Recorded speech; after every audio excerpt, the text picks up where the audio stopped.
Début décembre, la Chine a levé la plupart des restrictions sanitaires en vigueur durant près de 3 ans. Et à partir du 8 janvier, la COVID-19 est désormais une maladie de catégorie B. Donc, qu'est-ce que cela veut dire? En fait, en Chine, il y a une loi sur les mesures de contrôle des maladies infectieuses. Donc, bien sûr, les maladies sont classées en différentes catégories. La catégorie B est moins importante que la catégorie A. Et en fait, le COVID-19 a été considéré comme une maladie de catégorie B depuis le début. Par contre, la gestion de cette maladie infectieuse est des mesures de catégorie A vu la vitesse de propagation et la sévérité au début de la pandémie. Donc maintenant, c'est-à-dire on revient un peu vers la catégorie B, c'est-à-dire enfin, la catégorie A serait le choléra ou les maladies très infectieuses. Alors la catégorie B pouvait compter par exemple l'hépatite C ou bien VIH. Donc, maintenant, le Covid-19 est géré par les mesures de catégorie P, donc qui revient dans sa propre catégorie, donc ce qui constitue un changement majeur de ces politiques de contrôle de cette pandémie. Donc, les contrôles visant à restreindre les voyages au sein de la Chine et à l'étranger seront aussi soulagés.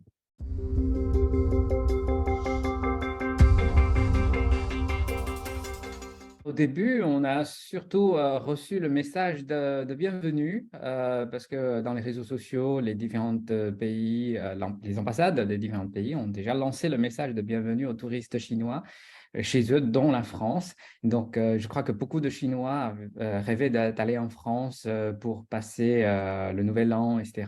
Donc, une fois les restrictions levées, beaucoup cherchent à aller en France et au début, il n'y avait aucune contrainte par contre, au bout de quelques jours, en fait, vu le nombre de contaminations en Chine ne cesse de croître, je crois que le gouvernement français a opté un autre choix, c'est-à-dire que d'imposer le dépistage à l'aéroport. Donc, j'ai vu donc les réseaux sociaux, ils nous ont dit on a mis 80 minutes pour passer la douane et tous les tests, remplir les formulaires, etc.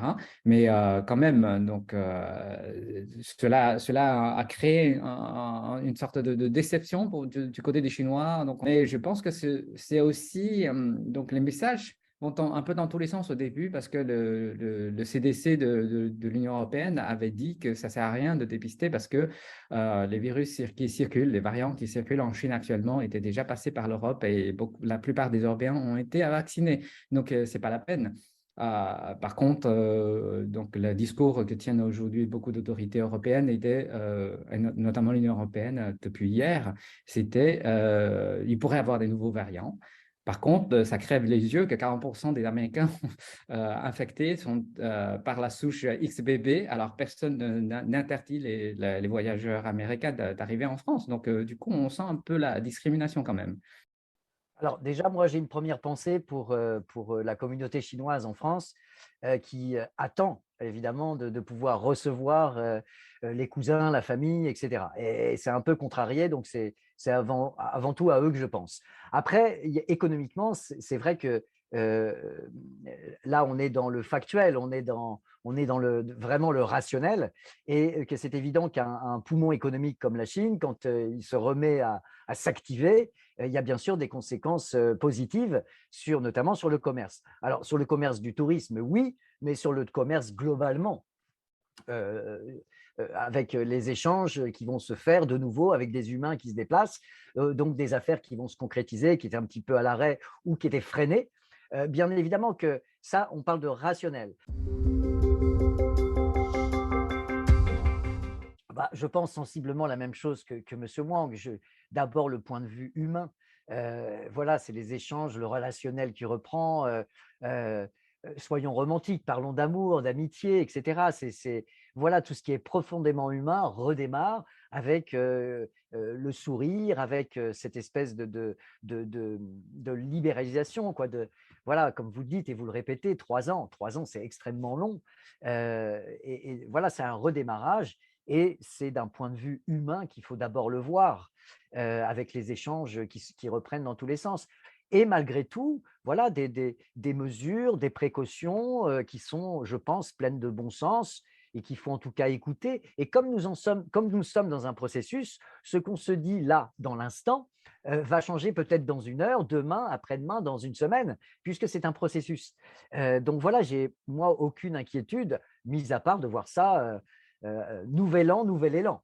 Voilà, ça tombe, c'est tombé il y a quelques jours pour nous et ça sera dans quelques jours pour vous en Chine. Moi, c'est ce que je retiens. Il y a un nouvel élan, quelque chose qui redémarre et ça, c'est formidable.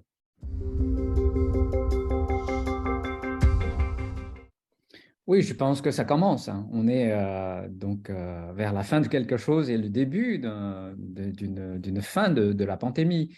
Donc peut-être l'OMS n'a pas encore annoncé la fin de la pandémie Covid-19, mais on est vers la fin. Mais il faut se rappeler que le dicton chinois dit une pandémie ne dépasse pas 3 ans, mais c'est avant l'ère de mondialisation. Et maintenant, peut-être 3 ans, peut-être il faut continuer à prendre certaines précautions pour la maladie, mais en tout cas, nous voyons que les nouveaux variants qui arrivent ont de moins en moins d'impact sur la santé, malgré bien sûr les gens contaminés qui existent toujours, hein, et il y aura probablement une deuxième, troisième vague, hein, en Chine aussi. Mais l'importance que prend cette maladie dans notre vie est de moins en moins. Donc, on pourra progressivement reprendre la vie normale avant la Covid. Donc, c'est une transition vers une période de post-Covid. Bien sûr, certains disent qu'on ne pourra jamais revenir comme dans le passé, comme si rien n'était, mais il faut vivre avec les séquelles, il faut vivre avec la pandémie qui existe. Par contre, je pense que la vie post-Covid apporte également donc à la fois des pertes, des préjudices, mais aussi des opportunités.